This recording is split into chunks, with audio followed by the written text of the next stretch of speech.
পোড়া মরিচ পান্তা ভাত মুখে তুলে দিয়ে মা গো, তুমি বলতে, বাবা দুঃখ করিস না, শুনেছি মানুষের জীবন নাকি 12 বছর দুঃখের, 12 বছর সুখের হয়। দেখিস দুঃখের সময়গুলো পেরিয়ে গেলে আমরাও সুখী হব। আকাশটা মেঘলা হলেই তোমার চিন্তিত মুখ, ঘুনে খাওয়া ভাঙা বেড়া, পুরনো টিনের চাল, তার উপরে রাস্তার পাশ ঘেঁষে দুচালা নড়বড়ে ঘর। চিন্তিত মুখে তবুও হেসে বলতে, বৃষ্টি হবে না, মেঘ কেটে গেছে, তুই ভয় পাস নে বাবা। পুরো বৃষ্টি যখন তোমার মাথার উপর দিয়ে যেত, পাড়ার লোকে বলতো, দুঃখিনী আর কত দুঃখ সইবি।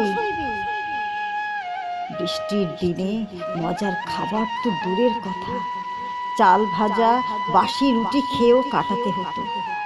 মাটির চুলা থাকতো ভিজে। অসহায় মুখে আমার মাথায় হাত বুলিয়ে মা গো, তুমি বলতে, দেখিস একদিন আমাদেরও ভিটে পাকা একটা বড় ঘর হবে। ঈদের জামাটাও ফেরিওয়ালা থেকে নিতে। মাংস পোলাও ভাগ্যে তো জোটেই নি কখনো।